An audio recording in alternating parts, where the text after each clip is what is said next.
오늘 본문 말씀이 이렇게 시작이 돼요. 1절 말씀에 이에 빌라도가 예수를 데려다가 채찍질 하더라 라고 이렇게 시작이 됩니다. 1절 말씀만 딱 봤을 때 그 전에 무슨 일이 있었을까라는 그런 생각이 들게 됩니다. 지난주 본문이었는데요. 지난주 본문이 18장이었습니다. 유대 사회에서 유월절이 되면은 죄수 한 명을 놓아주는 그런 관행이 있었어요. 그래서 이 빌라도가 유대인들에게 유대인의 왕, 즉 예수를 놓아주기를 원하느냐라고 이렇게 물어봤습니다. 아마도 빌라도는 유대인들이 예수님을 놓아줄 것이라고 그렇게 예상을 했을지 모르겠어요. 그런데 빌라도의 그런 예상과는 달리 이 유대인들은 바라바, 강도 바라바를 놓아주라라고 소리칩니다. 극도로 흥분된 그 상태에서 놓아줄 사람은 예수가 아니라 바라바라라고 이야기를 하면서 18장이 끝을 맺게 됩니다. 이후 오늘 읽었던 1절 말씀처럼 내가 본문을 안 읽었네요. 네, 죄송합니다. 우리 본문을 같이 읽을까요? 19장 1절부터 7절까지 말씀입니다. 말해주시죠. 같이 1절부터 7절 짧으니까 같이 읽겠습니다. 시작. 이에 빌라도가 예수를 데려다가 채찍질 하더라. 군인들이 가시나무로 관을 엮어 그의 머리에 씌우고 자색옷을 입히고 앞에 가서 이르되 유대인의 왕이여 평안할지어다 하며 손으로 때리더라.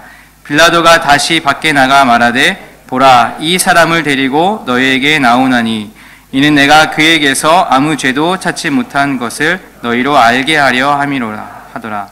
이에 예수께서 가시관을 쓰고 자색옷을 입고 나오시니 빌라도가 그들에게 말하되 보라, 이 사람이로다 하매 대제사장들과 아랫사람들이 예수를 보고 소리질러 이르되 십자가에 못 박으소서, 십자가에 못 박으소서 하는지라. 빌라도가 이르되 너희가 친히 데려다가 십자가에 못 박으라. 나는 그에게서 죄를 찾지 못하였노라. 이는 대파되 우리에게 법이 있으니 그 법대로 하면 그가 당연히 죽을 것은 그가 자기를 하나님의 아들이라 함이니이다. 아멘. 1절 말씀처럼요. 그때 빌라도가 예수를 데려다가 이렇게 채찍질을 합니다. 가끔 일본 TV에서 아마 여러분들 보셨을 것 같은데 그 일본 몰래카메라예요. 그 연예인이 한 명이 골목길을 이렇게 막 걸어가고 있습니다. 그런데 준비된 100명의 그런 스태프들이 있어요. 이 100명이요, 그 한 사람을 이제 속이는데 어떻게 속이냐면은 연예인이 골목에서 이렇게 걸어오는데 갑자기 코너를 딱 돌자마자 이 100명이요, 갑자기 뒤에서 쫓아오기 시작해요. 막 달리기 시작합니다. 그 연예인이 깜짝 놀라죠. 더 무서운 거는요, 그 100명에 있는 사람들이 얼굴 표정이 아무 표정이 없어요. 그냥 이러고 막 쫓아오는 겁니다. 그냥 사람이 막 쫓아오니까 그 연예인도 놀라서 같이 뛰기 시작해요. 막 넘어지기도 하고 막 같이 뜁니다. 그럼 나중에 이제 인터뷰를 하죠. 왜 뛰었냐라고 이렇게 물어보니까 그 연예인이 하는 말이 자기도 왜 뛴지 몰랐다는 거예요. 도대체 사람들이 왜 뛰는지도 모르고 자기도 놀라서 이렇게 같이 뛰었다는 겁니다. 제가 왜 이 말씀을 드리냐면은 이 빌라도가 예수님을 왜 채찍질 했을까라는 것이에요. 빌라도는 예수님을 왜 처벌해야 되는지도 모른 채 사람의 소리에 이끌려서 이와 같은 행동을 하고 있는 것입니다. 지난주 설교를 기억하실지 모르겠지만 지난주 본문을 통해서 우리에게 던지는 질문들이 있었어요. 새 인물이 등장합니다. 빌라도가 등장하고 또 유대인들이 등장하고 그리고 예수님이 등장을 합니다. 이 세 인물 중에서 우리는 과연 누구의 이야기를 들을 것인가, 또 누구를 선택할 것인가, 누구를 따를 것인가, 이러한 질문이 있었습니다. 자신의 위치를 지키기 위해서 슬슬 그 유대인의 눈치를 보는 그 빌라도를 따를 것인가, 아니면 진정한 메시아를 십자가에 매달고 이 가짜 메시아를 상징하고 있는 이 바라바를 놓아주며 그를 지켜 세우는 유대인을 따를 것인가, 아니면 하나님의 명령에 죽도록 충성하고 있는 예수님을 따를 것인가. 우리는 그 질문을 지난주에 다 생각을 해보았습니다. 진짜 나는 과연 지금 누구를 따르고 있을 것이며 앞으로 누구를 따라야 할 것인가? 여러분, 오늘 제목이 무엇입니까? 보라, 이 사람이로다 라는 제목입니다. 바로 이 사람, 예수 그리스도입니다. 예수 그리스도라는 그런 이름을 들으면 아마 듣는 사람들 각자마다 떠오르는 것들이 다 조금씩 다를 것입니다. 예수님을 믿는 사람과 믿지 않는 사람, 그리고 예수님을 그저 아는 사람과 모르는 사람, 아마 모든 사람에게 이 예수라는 이름은요, 아마 각각의 다른 느낌, 또 다른 의미로 이렇게 해석이 될 것입니다. 그렇다면 내 자신은, 나는 예수님을 어떤 분으로 생각하고 있는가?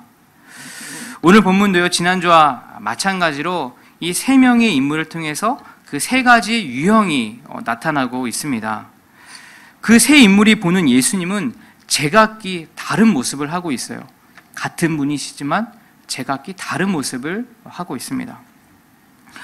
제가 이 세 명의 인물을 묵상하면서 이 세 명의 인물은 빌라도고 또 유대인들이고 또 이 요한복음을 작성한 요한인데요.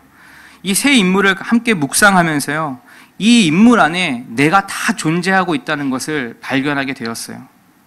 빌라도 안에, 유대인들 안에, 또 이 책을 기록한 요한의 모습 안에 또 다른 내 모습이 그 안에 자리 잡고 있구나라는 것을 깨닫게 되었습니다.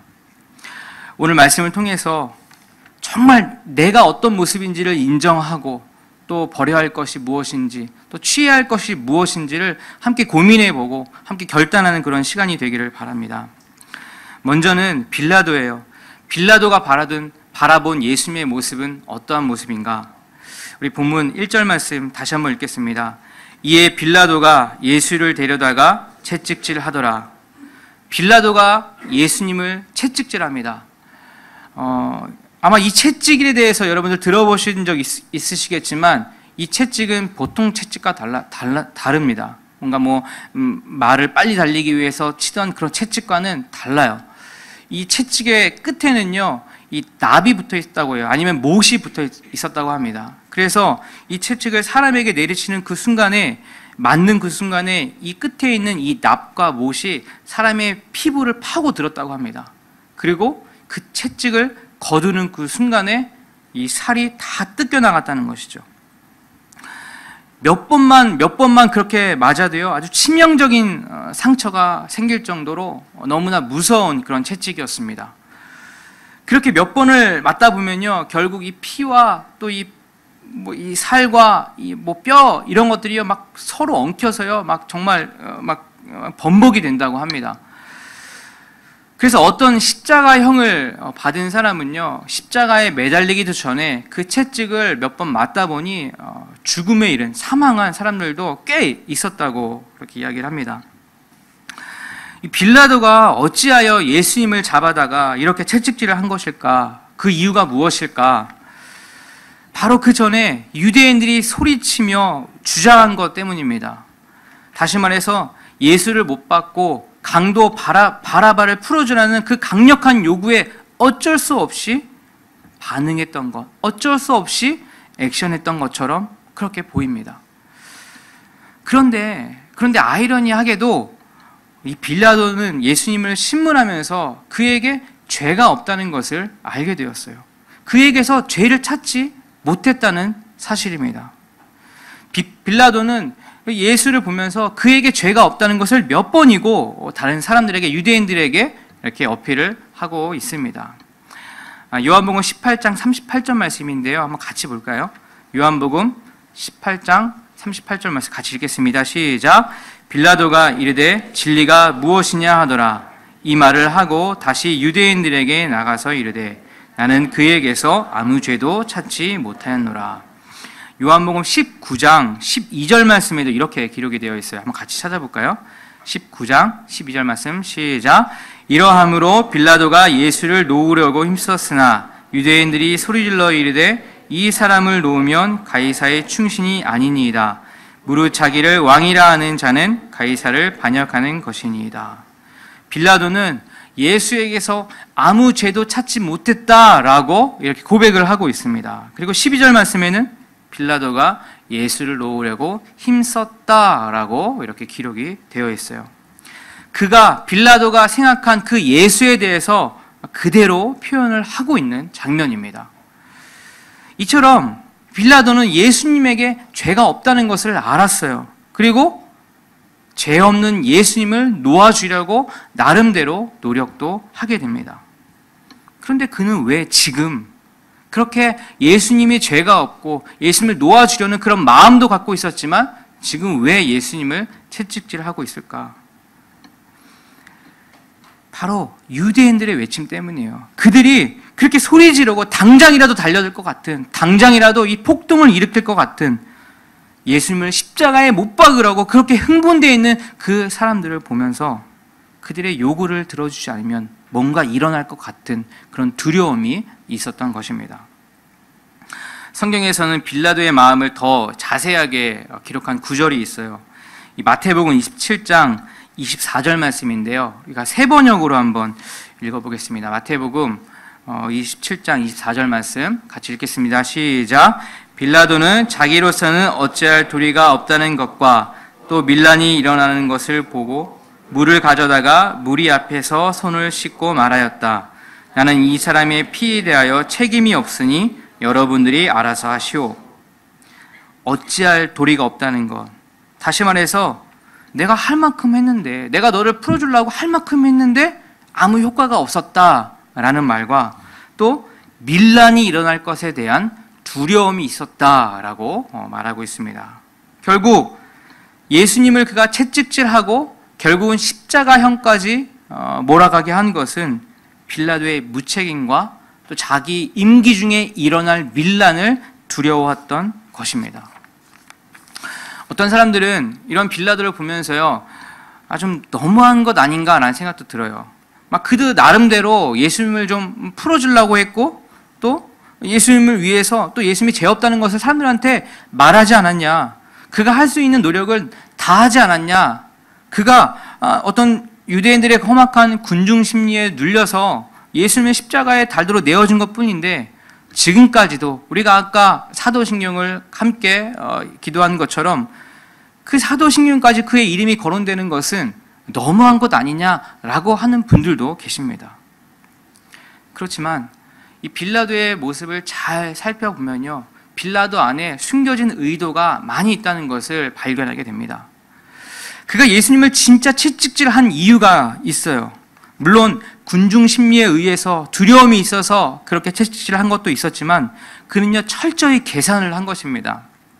그것은 예수를 채찍질하여 모욕을 주고 고통스럽게 하면 유대인들이 그것 가지고 그것만 보고도 만족할 것이라는 생각을 했던 거예요.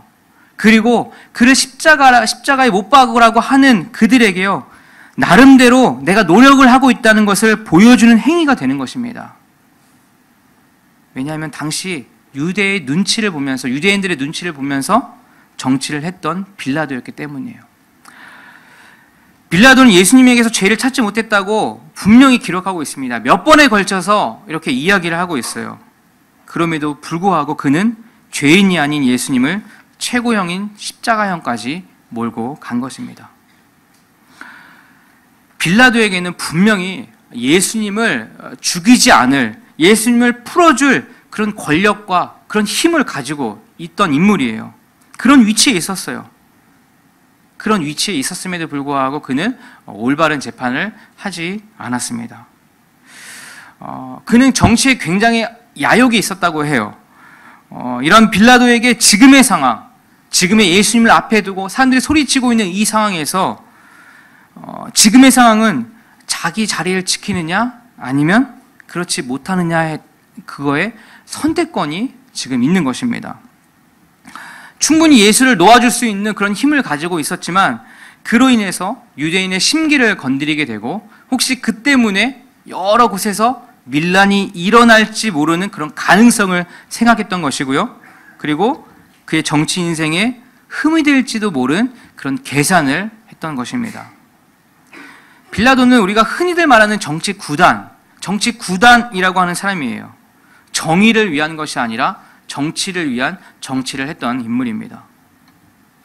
근데 이 빌라도를 가만 보면요, 너무나 계산적이고 너무나 좋지 않은 이런 모습을 갖고 있는 이 빌라도의 모습을 가만히 묵상하다 보면 우리의 모습 또한 발견하게 돼요. 이 빌라도에서 우리의 모습 발견하게 됩니다. 이러한 갈등, 빌라도가 예수님을 앞에 두고 이를 풀어줄 것인가, 이를 십자가로 몰아낼 것인가에 대한 그런 갈등이요, 우리 삶 가운데서도 이런 갈등이 일어난다는 것입니다. 뭐 이처럼 극적인 상황까지는 아니지만요, 뭐 크고 작은 일들이요, 우리가 선택해야 할 일들이, 우리가 그리스도인이지만 선택하기 전에 그 갈등하는 그런 모습들이요, 그런 일들이요, 우리 삶 가운데 심심치 않게 일어납니다. 제가 제 이야기를 좀 하면요, 지난번 3부 때 드렸던 말씀이기도 한데요, 저한테 부끄러운 과거가 있어요. 제가 한국에서 일을 할 때요, 일본에 오기 전에 굉장히 큰 실수를 해서요, 큰 사고를 낸 적이 있습니다. 막 일을 하다가 이렇게 벌어진 일이에요. 큰 마트에서요, 리뉴얼을 하는 작업이었습니다. 새벽에 하는 일이었어요. 저는 사실 그 일을 한 번도 해본 적이 없었고, 정말 뭐 그런 경험이 전혀 없었습니다. 그리고 그때는요, 새벽 시간이었어요. 12시가 넘은 새벽 시간이었는데, 육체적으로 굉장히 그런 피곤한 시간이었어요. 제가 뭐 낮에 자고 가서 그런 것이 아니라, 낮에 회사 일을 하고 그 밤에 또 거기를 간 것입니다. 제가 기억하기로는요, 그날 밤에 이제 차를 가지고 이제 가는데, 서울에서 이렇게 안산으로 가게 되었어요. 근데 운전을 하는 중에도 제가 처음으로, 내가 졸고 있구나, 운전하면서 내가 졸고 있구나, 그거를요, 운전하면서도 몇 번을 이렇게 느꼈던 것으로 기억이 돼요. 저는 당시 교회를 오랫동안 다니고 있었고요, 예수님을 인격적으로 만났을 때가요, 20대 이제 중후반 때였습니다. 바로 이때 이 사건이 일어났을 때, 그 얼마 전에요, 예수님을 제가 인격적으로 만나게 되었어요. 얼마나 기쁘고, 얼마나 성령 충만했는지 몰라요. 무언가 막 하고 싶었고요. 하나님 말씀하신 대로 막 가고 싶었어요. 막 뭐든 돕고 싶은 마음이 내 안에 막 이렇게 넘칠 때였습니다. 회사에서는 사실 그 일을요, 누구도 하고 싶어 하지 않았어요. 뭐 담당자가 따로 없었기 때문에 누군가는 가야 했지만 그 새벽에 일을 다 하고 가는 것을 원치 않았습니다. 그래서 제가 그때 마침 그 일본 유학을 결정할 때였고요. 또 갑자기 제가 일본 유학이라는 것을 회사에 이야기하는 바람에 굉장히 좀 미안한 마음도 갖고 있었어요. 그리고 나이도 제일 어렸고요. 그래서 제가 그 일을 좀 이렇게 그냥 자진해서 가게 된 거였어요. 일을 하면서도요, 너무나 피곤해서 제가 판단이 흐려졌던 것이죠. 그래서 그것 때문에요, 굉장히 큰 실수를 하게 되었어요.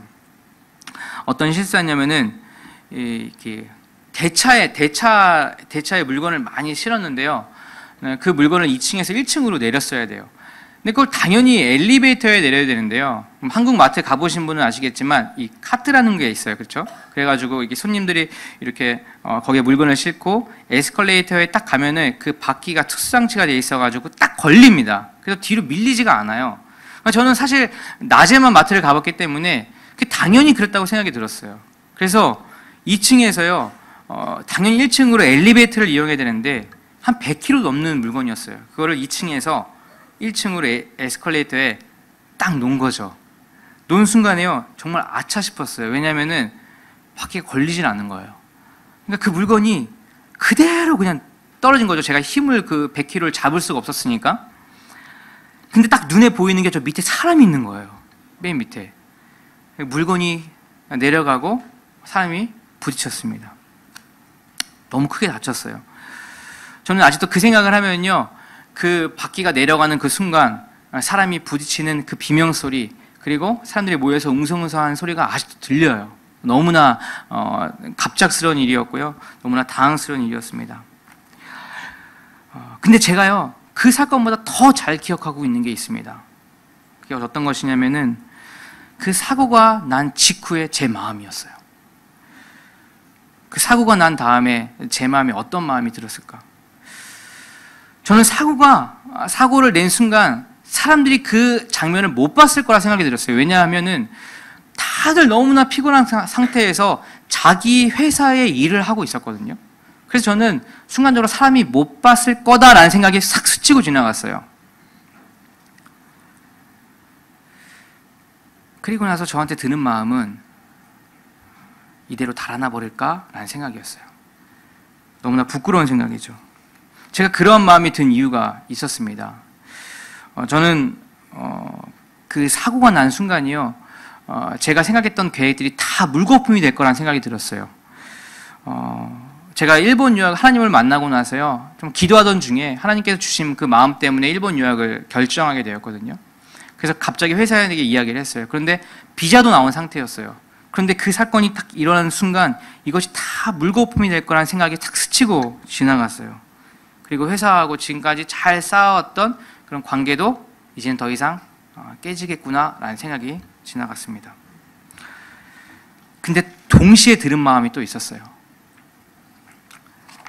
어떤 마음이었냐면은, 나는 얼마 전에 예수님을 만난 사람인데 라는 생각이었어요. 나는 그리스도인인데 라는 생각이었습니다. 동시에 그 마음이 정말 같이 들었어요. 짧은 순간이었지만 저는 갈림길에 놓여 있었습니다. 사실 저는 바로 가지 않았어요. 이렇게 마트를 한 바퀴 혼자 돌았습니다. 그래서 그 생각을 했어요. 도망갈까? 달아나 버릴까?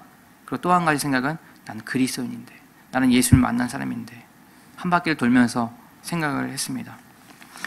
사실 생각해보면 이건 당연하게 솔직하게 이야기하는 것이 당연한 일이죠. 근데 저는요, 갈등하고 말았습니다.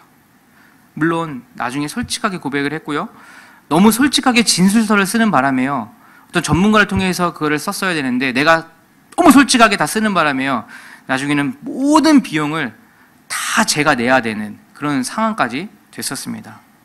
사실 그 이후의 간증이요, 정말 눈물 없이는 들을 수 없는 그런 간증이에요. 그 이야기도 하고 싶지만요, 결론을 이야기하면요, 저에게 되게 힘든 시간이었지만요, 하나님의 인도하심과 은혜로 제가 이렇게 또 설교를 하고 있지 않습니까? 하나님께서 정말 잘 마무리를 되게 해주셨어요.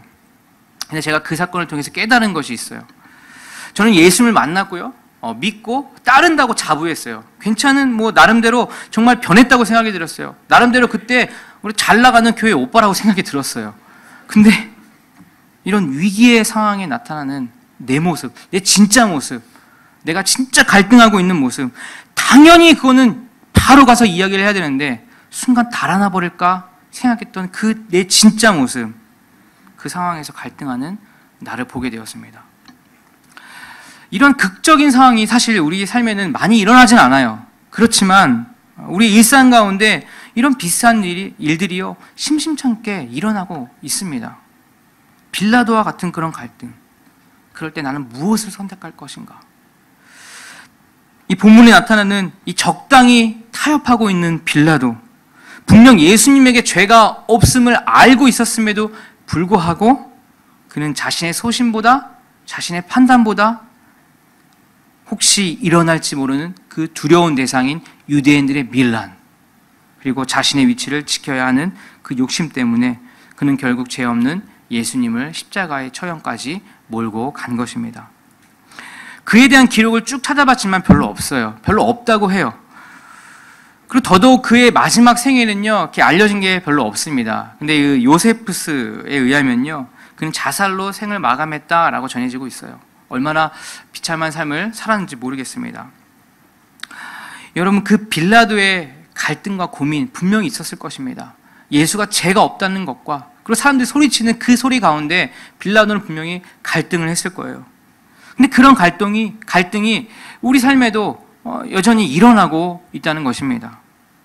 그리스도인이지만 적당히 세상과 타협하는 그런 삶들, 그리스도인이지만 적당히 법을 어기며 사는 삶들, 그리스도이지만 적당히 감출 것은 감추고 사는 삶들, 이것이 잘못된 것 알고 있지만 이것이 나와 관계없는 일이기 때문에 그냥 대충 알면서도 모른 척하는 그러한 삶들.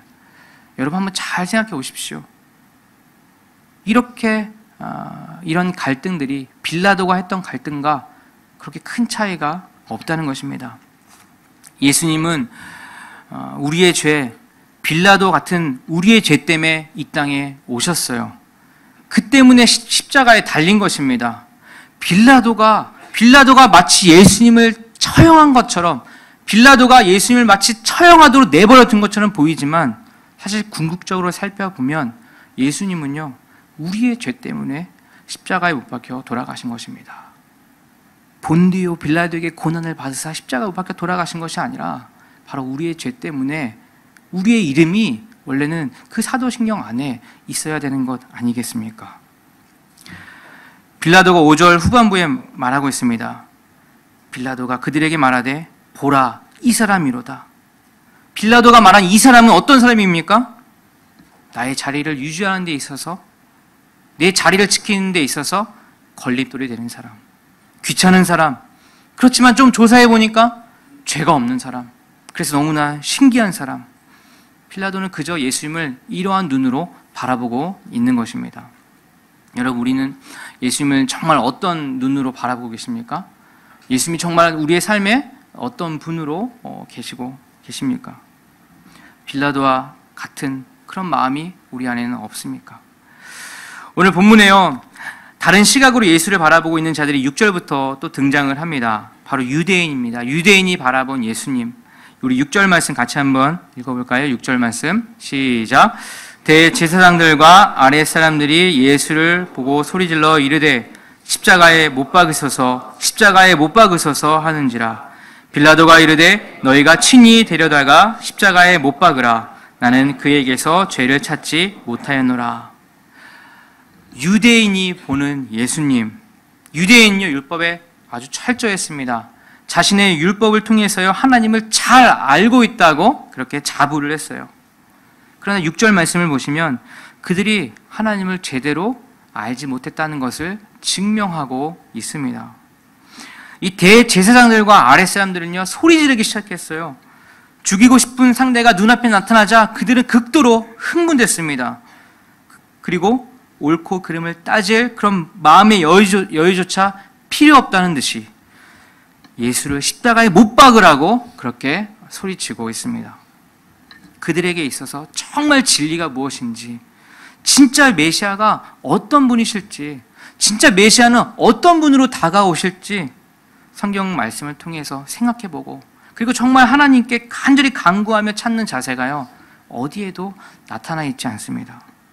다만 그들에게 예수를 십자가에 못 박는 그 자체가 그들의 목적, 목표가 되고 있다는 사실입니다. 그들은 예수를 메시아로, 우리를 구원할 어린 양, 구원의 모든 세상을 통치하고 있는 왕으로 조금도 인정할 마음이 없습니다. 왜냐하면 그들이 원하던 그런 메시아의 모습으로 예수님이 나타나지 않았기 때문입니다. 멋지고 화려하고 힘 있는 모습으로 예루살렘에 입성하지 않으셨습니다. 초라한 모습으로, 초라한 나귀를 타고 예루살렘에 입장하셨어요. 로마의 식민 생활에서요, 유대인들을 한 번에 해방시키거나 무언가 뚜렷한 그런 삶의 변화를 주지 못하셨습니다. 유대교의 전통을 고집하고 율법을 지키는 것을 강조해온 그 유대인들의 가르침에 대해서도 예수님은 동의하지 않으셨어요. 무엇 하나 그대로 그들이 원하는 그대로 해주는 것이 하나도 없었기 때문에 예수님을 메시아로 인정할 수가 없었던 것입니다. 그들은 소리치고 있어요. 예수를 십자가에 못 박아라. 예수를 십자가에 못 박아라. 자신들의 필요에 맞게 필요 없는 인물을 제거해버리고 마치 바라바와 같은 밀란을 일으켜주고 눈에 보이는 어떤 영향력을 행사할 수 있는 사람은 그들은 남겨두기로 한 것입니다. 그리고 그 목적을 이루기 위해서 옳지 못한 방법이라도 서슴없이 행하고 있는 모습을 보여주고 있습니다. 7절 말씀을 보십시오. 7절 말씀. 유대인들이 대답하되 우리에게 법이 있으니 그 법대로 하면 그가 당연히 죽을 것은 그가 자기를 하나님의 아들이라 함이니이다. 우리에게 법이 있으니라고 이야기하면서 자신의 법까지 들고 와서 어떻게든 예수를 못 받고자 하는 그들의 목소리가 여기에 담겨 있습니다. 오로지 그 목적을 이루기 위해서 어떤 수단과 방법을 가리지 않는 자기 자신들을 합리화시키고 있는 모습을 보게 됩니다. 보라, 이 사람이로다. 유대인이 보는 이 사람은 어떤 사람입니까? 이들 앞에 서 있는 예수님은 그저 유대인들의 목적에 맞게 희생당하고 합리되어야 할 그런 대상일 뿐입니다. 몇 년 전 일이에요. 제가 어떤 분과 이렇게 이야기를 나누게 되었어요. 그분은 이제 모태신앙이었고요. 처음에 교회를 좀 나오다가 한동안 교회를 나오지 않던 분이에요. 근데 그분이 제가 그때 만나기 전 얼마 전부터 교회를 이제 다시 나오기 시작했어요. 그러면서 이제 밖에서 식사를 하는데요. 그분이 하시는 말씀이 요즘 교회도 나가고 또 기도도 열심히 하다 보니까 하나님께서 큰 복을 주셨다는 거예요. 그래서 어떤 복입니까? 라고 물어보니까 너무나 자기가 원했던 그런 직장을 주셨다는 겁니다. 오랫동안 또 열심히 준비했던 직장을 주셔서 너무 감사하다고 해요. 제가 그 이야기를 쭉 듣고 있는데요. 제가 마음이 계속 불편했어요. 그리고 제가 이렇게 그분에게 이런 말씀을 드렸습니다. 형제님, 교회 나오기 시작해서 또 기도를 오랜만에 해서 좋은 취직 자리가 생긴 게 아닌 것 같아요 라고 이야기를 했어요. 좋은 직장을 얻게 된 것은 너무 감사한데 제 생각은 우리 형제님이 열심히 준비했기 때문에, 우리 형제님이 다른 사람들보다 더 열심히 준비했기 때문에 좋은 결과가 나온 것 같아요 라고 이야기를 했어요. 제가 그 말을 한 이유는요, 당시에 취직이 안 돼서 매일매일 정말 주님을 붙들면서 발을 동동거리면서 그렇게 정말 가슴 저리게 그렇게 기도하고 있는 어떤 한 분이 있었기 때문입니다. 이 밥을 사 먹을 돈도 없어서요, 이 사랑방 와서 반찬은 하나도 없고 이 참기름, 남은 참기름하고 이 밥하고 비벼서 먹으면서 그렇게 살던 분이 있었어요. 제가 그분이 생각이 났습니다. 기도해서 교회 나와서 취직 잘 됐다고 하는 말이에요. 죄송하지만 제가 동의를 해드릴 수가 없었어요. 그분은 얼마 지나지 않아서요, 직장을 핑계로 다시 교회를 나오지 않게 되었어요. 제가 이 시간에 그분을 비난하려고 하는 것이 아닙니다. 우리 안에 이 복에 대한 개념이요, 또 예수님에 대한 개념이요, 다르게 생각하고 있다는 거예요. 예수님을 그저 복 주시는 분, 예수님을 그저 우리가 좀 잘못했을 때는 징계를 주시는 분, 예수님을 그것밖에 생각하지 않는 그런 것들이요, 우리 안에 혹시 있는지 한번 점검해 볼 필요가 있다는 것입니다. 유대인들이 보는 이 사람이로다, 유대인들이 보는 이 사람은 자기 합리화, 자기에게 복이 되는, 아니면 징계를 주는 그런 모습이 아니었을까 생각을 해보게 됩니다. 마지막으로 요한이 본 예수님, 진짜 예수님. 요한은 굉장히 섬세한 사람입니다. 이 요한복음을 쓸 때도요, 이 단어 하나하나에 의미를 가지고 기록을 하게 돼요. 2절 말씀해 보시면, 군인들이 가시나무로 관을 엮어 그의 머리에 씌우고 자색 옷을 입히고 라고 말합니다. 2절 후반부에 자색 옷을 입히고 라고 되어 있어요. 이 당시 자주색으로 만들어진 옷은 그 왕이 입던 옷이었기 때문에요, 그 일본인들이 입어서는 안 되는 옷이고 또 잘 입지도 못하는 그런 옷이었다고 해요. 그런데 군병들은 이 자칭 유대인의 왕이라고 예수님을 조롱하기 위해서요, 그 황제의 옷을 상징하는 그 자색 옷을 입혔다고 합니다. 이 요한이 그 자색 옷이라고 정확하게 기록한 이유, 거기에 의미를 부여했는데요, 이 총독의 군병들은 그 자칭 왕인 예수를 조롱하기 위한 의도로 그 자색 옷을 입혔지만, 요한이 기록한 이 자색 옷은요, 예수님이 진짜 왕이라는 것을 보여주는, 그 사실을 강조하기 위해서 자색 옷이라고 이렇게 기록을 해 놓으신 것입니다. 보라, 이 사람이로다. 이 요한은요, 요한복음 1장 29절과 또 1장 36절에 이미 두 번이나 예수를 가리켜요, 비슷한 말을 합니다. 무슨 말씀입니까? 보라, 세상 죄를 지고 가는 어린 양이로다.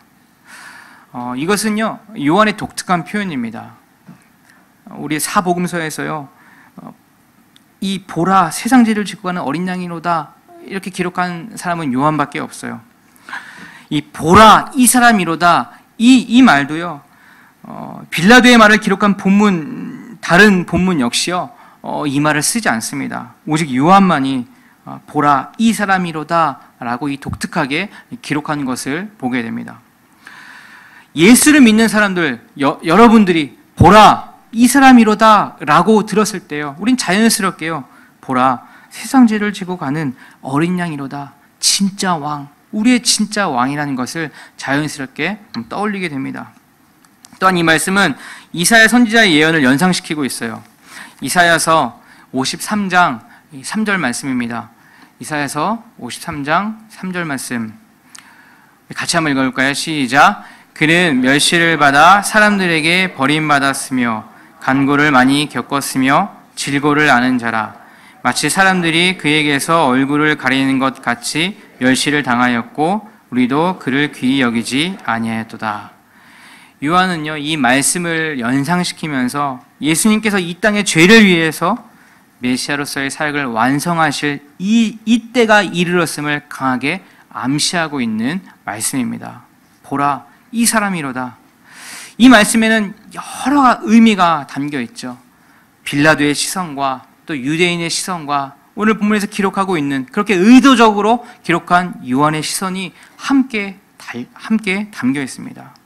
요한은 보라, 이 사람 예수님을 진정한 왕으로, 진짜 우리의 메시아로, 세상 죄를 지고 가는 어린 양으로 이렇게 바라보았고요, 본문을 통해서 우리에게 증언해 내고 있습니다. 그렇습니다. 요한은 그의 삶을 통해서 예수를 증언해 내고 있습니다. 우리는 보라, 이 사람이로다 라는 말씀을 통해서 우리 앞에 서 계신 예수님을 바라보아야만 합니다. 우리는 예수님을 믿지만 우리 안에 여전히 빌라도의 시선이 있고 유대인들의 시선이 있고 또 요한의 시선이 뒤엉켜 있음을 보게 됩니다. 때로는 아프지만 빌라도의 시선이 내 마음을 장악할 때가 있어요. 그리스도인으로서 마땅히 책임져야 할 상을 무시해버리고 모른 척할 때가 있습니다. 의도적으로 피해버리고 적당히 내 위치를 생각해서 내 위치가 어떻게 타격을 입지 않을 정도로 그렇게 모른 척 지나갈 때가 있습니다. 때로는 목적을 위해서 쉽게 합리화시키고 목적을 위해서 예수님을 배제해버리고 예수님을 희생시켜버리는 그 유대인의 시선이 내 마음을 장악할 때도 있습니다. 회개하기보다 사과하기보다 먼저 정당화시킬 것을 찾는 내 모습을 보게 됩니다. 그리고 때때로 우리는 요한의 마음, 요한의 시선을 가질 때도 있습니다. 요한의 기록을 통해서 예수님을 증거하는 것처럼 우리의 삶에도 예수님을 증거하고 그분의 영광을 드러낼 그 순간이 우리에게는 있습니다. 잘 생각해 보십시오. 하나님을 증거하고 또 하나님의 영광을 드러내는 그 순간에 우리의 모습이 어땠는지 여러분 한번 기억을 더듬어 보시기 바랍니다.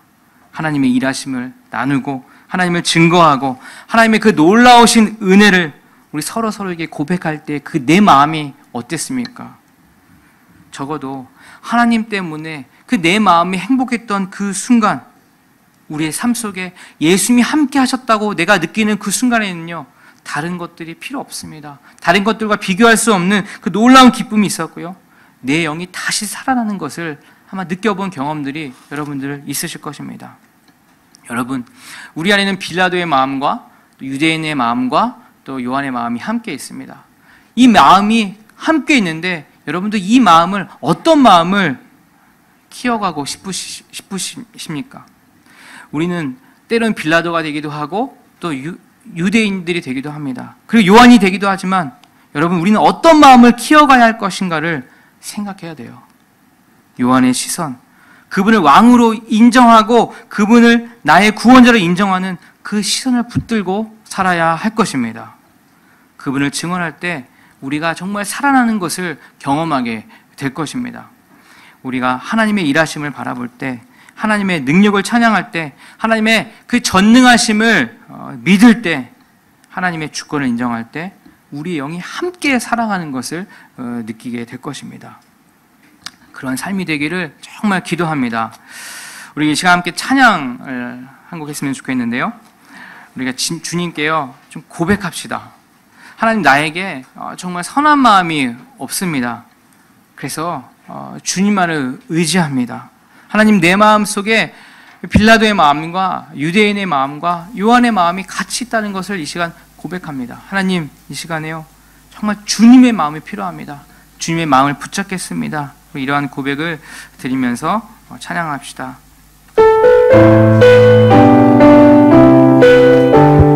오소서 주님, 보소서 주님 나의 마음을 선한 것 하나 없습니다. 그러나 내 모든 것 주께 드립니다. 사랑으로 안으시고 날 새롭게 하소서. 보소서 주님 나의 마음을 선한 것 하나 없습니다. 그러나 내 모든 것 주께 드립니다. 사랑으로 만드시고 날 새롭게 하소서. 주님만 내게 주소서. 내 아버지 주님만 내게 주소서. 나를 향하신 주님의 뜻이 이루어지도록 주님만 내게 주소서. 보소서 주님 나의 마음 하나 없습니다. 선한 것 하나 없습니다. 내 모든 걸 시간 주 앞에 드립니다. 그러나 내 모든 것 주께 드립니다. 사랑으로 안으시고 날 새롭게 하소서. 주님만 내게 주소서. 내 아버지 주님만 내게 주소서. 나를 향하신 주님의 뜻이 이루어지도록 주님만 내게 주소서. 내게 주소서. 내 아버지 주님만 내게 주소서. 나를 향하신 주님의 뜻이 이루어지도록 주님만 내게 사랑을 가르치소서. 내게 사랑을 가르치소서. 당신의 마음으로 소하게 하소서. 주의 성령 내게 채우사 주의 길 가게 하소서. 주님 당신만을 주소서. 성령 내게 채우사 주의 길 가게 하소서. 주님 당신만을 주소서. 주님만 내게 주소서. 내 아버지 주님만 내게 주소서. 나를 향하신 주님의 뜻이 이루어지도록 주님만 내게 주소서. 시간 고백하며 기도합시다. 하나님, 나에게 여전히 빌라도와 같은, 나에게 여전히 유대인과 같은 그런 마음이 여전히 있음을 고백합니다. 하나님, 그리고 내 마음 정말 속마음에는 정말 요한과 같은 마음도 있음을 고백합니다. 이 세 가지의 마음이 늘 나를 괴롭히고 나를 갈등하게 하고 어떤 선택을 해야 될지 모르는 가운데 있을 때가 있습니다. 주님, 오늘 주셨던 말씀처럼 하나님, 내가 이러한 상황에, 이런 갈등 가운데 있을 때에 하나님, 내가 요한의 마음을 붙잡을 수 있도록 인도하여 주시옵소서. 하나님, 본디오 빌라도에게 고난을 받으사 십자가에 못 박혀 돌아가셨다고 하는데 하나님, 그 안에 내 이름이 있어야 되지 않겠습니까? 예수님이 나 때문에 이 땅에 오셨고 나 때문에 십자가에 못 박혀 돌아가셨음을 하나님, 이 시간 다시 한번 고백합니다. 하나님, 이 시간에 주님의 마음을 부어 주옵소서. 주님의 시선으로 바라볼 수 있도록 인도하여 주옵소서. 참 진리 되신 주님을 언제나 붙잡을 수 있도록 하나님, 저희들에게 믿음을 허락하여 주시옵소서. 함께 기도하겠습니다. 하나님, 솔직하게 고백합니다. 나에게 이런 빌라도와 같은 마음, 나에게 이런 유대인과 같은 마음, 하나님, 이것 때문에 하나님 여전히 갈등하고 있는 내 자신을 보게 됩니다. 다시 아닌 것처럼 당연히 요한의 마음을 내가 보고 있다고, 당연히 요한과 같은 그런 선택을 할 것이라고 생각했지만 하나님, 정말 위기의 순간이 닥쳤을 때, 하나님, 갈등의 그 순간이 닥쳤을 때 하나님, 나도 모르게 하나님, 예수님이 아닌 하나님, 빌라도와 같은 마음을 보게 됨을 보게 됩니다. 하나님, 그런 마음이 이 시간 고백합니다. 혹시 내 마음도 되지 않는 고백합니다. 하나님, 이 시간 나의 선한자라고 고백하오니 주님, 이 시간 주님의 마음을 부어주시옵소서. 하나님, 이 시간 우리의 마음 변화됐을 적 인도하여 주옵소서. 오늘 고백하고 네 믿고 오래가 되면 또 내 마음을 바꿀지 모르겠지만, 또 그 갈등 가운데 내가 고민할지 모르겠지만, 하나님, 이 시간 다시 한번 결단합니다. 주님, 이 시간 주님의 마음을 부어주옵소서.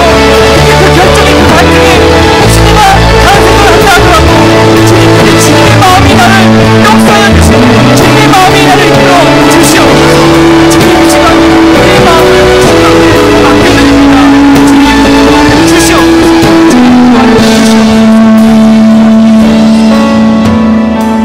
하나님 아버지, 우리 안에 여전히 빌라도의 마음, 여전히 유대인의 마음, 그리고 요한의 마음이 함께 있음을 고백합니다. 하나님, 지금은 당연히 요한의 마음을 또 예수님을 따라가겠다고 이야기하지만 하나님, 결정적인 순간에, 하나님, 그 위기의 순간에 베드로가 예수님을 3번 부인했던 것처럼, 여전히 그 빌라도가 주님을 버렸던 것처럼, 유대인들이 여전히 예수를 십자가에 못 박으라고 소리쳤던 것처럼 그 마음이 우리 안에 있습니다. 주님, 이 시간 주님의 마음을 부어 주시옵소서. 또 변하고 또 넘어지고 또 쓰러질 일이 있겠지만 하나님, 이 시간 다시 한번 주님 은혜 주셨을 때 결단하고 나아갑니다. 하나님, 결정적인 순간에 주님의 마음으로, 주님의 시선으로 바라볼 수 있도록 저희들에게 믿음을 허락하여 주시옵소서. 감사드리며 예수님의 이름으로 기도합니다. 아멘.